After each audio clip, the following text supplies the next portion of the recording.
Hasni Abidi. Merci beaucoup d'abord pour la délégation de Paris et merci à vous d'être présent. Je ne dirais pas une guerre humanitaire parce que tout simplement je pense que la guerre est quelque sorte un échec. C'est l'échec du politique, c'est l'échec de la dimension humaine de la communauté internationale. Les interventions militaires ne sont guère souhaitées, ni dans l'espace arabo-musulman, ni ailleurs. L'intervention militaire en Libye a un contexte différent et ce n'est pas une recette et ce qui est valable en Libye ne l'est pas dans un autre pays. Cependant, une bonne partie des médias, de l'opinion publique arabe et internationale a senti un certain empressement, j'allais dire même une jouissance à intervenir pour mettre fin à ce dictateur. Pour 5 raisons. La première raison, c'est que la Libye vraiment offrait une photographie inédite dans l'espace arabe-musulman et dans les relations internationales. D'abord, un pays considéré jusque-là comme un État voyou, le paria dans les relations internationales. Deuxième élément, le colonel Kadhafi a des contentieux non seulement avec son peuple, mais aussi avec tous les États de la région et la communauté internationale pour les éléments que vous connaissez, le Kerbi et d'autres affaires. Troisième élément, c'est le registre, et je pense que le plus noir, c'est le registre noir en termes des droits de l'homme et les massacres commis par Kadhafi depuis son accession au pouvoir. Le quatrième élément, bien sûr, c'est l'immédiateté, c'est l'action, c'est l'urgence. Quand on est en action, on ne réfléchit pas. Même un grand décideur politique ne réfléchit pas beaucoup. Il pense à réagir, à faire quelque chose, et ensuite peut-être réfléchir.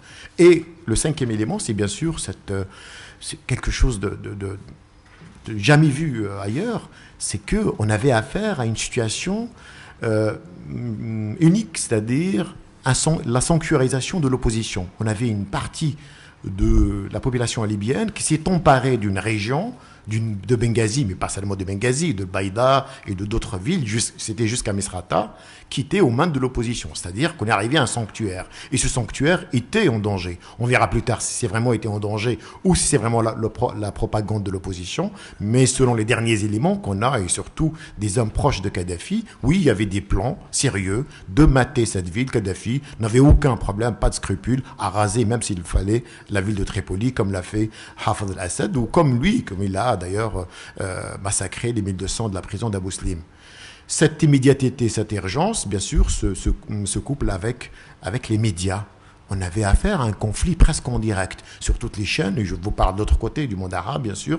C'était en direct, on voyait vraiment des populations libyennes avec bien sûr une propagande professionnelle et une population en danger. Ces 5 éléments ont fait que la situation libyenne était une situation unique en termes d'intervention militaire. Cela dit, est-ce que c'est une guerre humanitaire? Non. Est-ce que c'est un alibi politique? Je ne le crois pas, en tout cas, parce que parler d'alibi, ça veut dire un agenda caché et politique. Je n'ai pas les moyens de vérifier ça, mais je peux vous dire que d'ores et déjà, que je peux dire que l'intervention en Libye était une intervention utile. Ronnie Broman, sur cette question, alibi ou pas? Si j'écoute mon voisin, j'entends que finalement c'était pas humanitaire, mais utile. Là-dessus, on est absolument d'accord. La question est de savoir à qui cette guerre a été utile, et ça, peut-être qu'on arrivera à le comprendre un peu mieux, et je suis pas sûr qu'on arrive à se mettre tous d'accord là-dessus.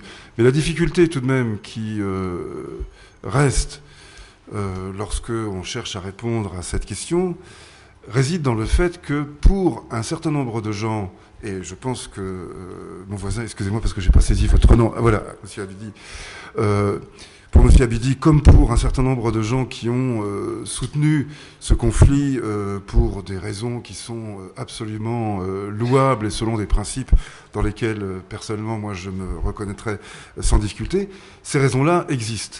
Et il y a, par exemple, à MSF, un certain nombre de gens qui ont soutenu parce qu'ils se disaient exactement la même chose que ce que vient de nous dire monsieur Abidi, et qu'en tant que citoyen, certainement pas en tant que, disons, acteur humanitaire, mais en tant que citoyen, il soutenait qu'après tout, éliminer un bonhomme capable de commettre des massacres, ça ne contredit aucunement des principes humanitaires. Alors pourquoi pas une guerre humanitaire? Et de ce point de vue-là, on peut dire que, oui, moi personnellement, je ne suis pas du tout d'accord avec ça. Je vais dire en 2 mots pourquoi, mais je voulais mettre en avant ce point-là, parce que je ne veux pas reproduire ce que je reproche à un certain nombre de partisans de cette guerre, c'est-à-dire la division du monde entre les bons, ceux qui sont partisans ou adversaires, et puis les mauvais, ceux qui sont dans l'autre camp. La situation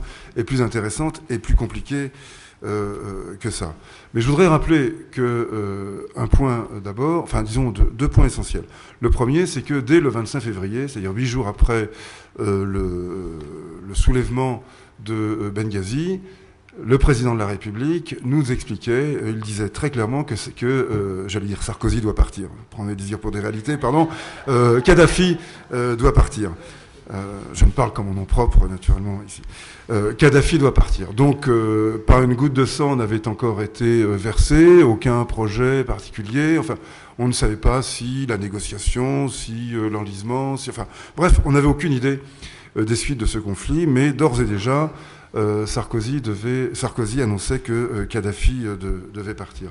Et cela nous rappelle une vérité essentielle de tous les conflits internationaux, vérité qui a été décrite par tous les penseurs de la guerre, et qui nous dit que la première raison d'une guerre internationale est toujours à chercher dans le contexte national.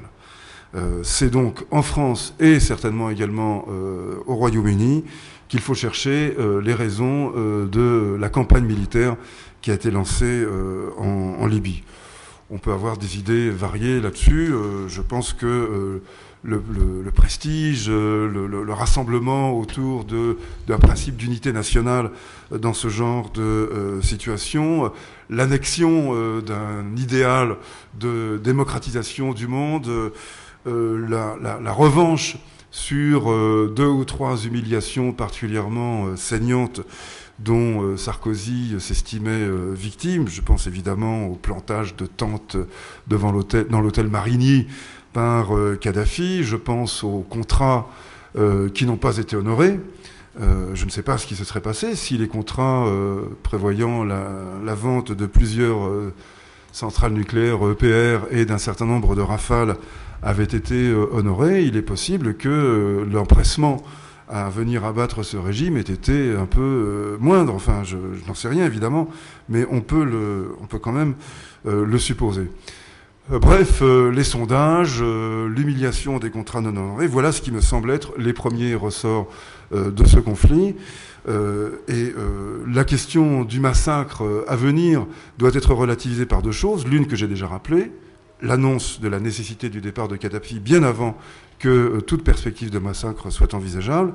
Et la deuxième, c'est que le massacre qui a été annoncé n'a pas eu lieu. Je vous rappelle qu'on parlait de plusieurs milliers de morts, 6 000, 15 000, selon les endroits, et que beaucoup de gens en parlaient avec la conviction la plus profonde et avec la plus grande assurance, mais que selon les enquêtes menées par Human Rights Watch et Amnesty International, les chiffres varient entre 150 et 300. Donc le massacre annoncé n'a pas eu lieu. Quant au massacre, disons, potentiel, virtuel, là, évidemment, je ne peux pas en dire beaucoup, puisqu'il ne s'est pas produit. Pour certains, dont M. Abidi, dont pas mal de gens, et je dois dire même d'une certaine manière, moi aussi, parce que je suis absolument convaincu qu'un bonhomme comme Kadhafi est parfaitement capable de perpétrer des massacres. Ça ne fait aucun doute dans mon esprit. Mais ce qui fait doute, c'est la capacité pratique de pouvoir le commettre. Et un certain nombre de gens, des analystes sérieux, avec compétences militaires et compétences, disons, politiques locales, mettent sérieusement en question cette possibilité. Donc je dirais pour ma part que, dans un premier temps, ça n'est pas la guerre humanitaire qu'on a réhabilitée, même si à un moment donné elle est apparue comme telle, c'est la guerre préventive. Et cela, c'est d'une gravité immense, me semble-t-il, gravité dont jusqu'à présent la mesure ne me semble pas avoir été prise.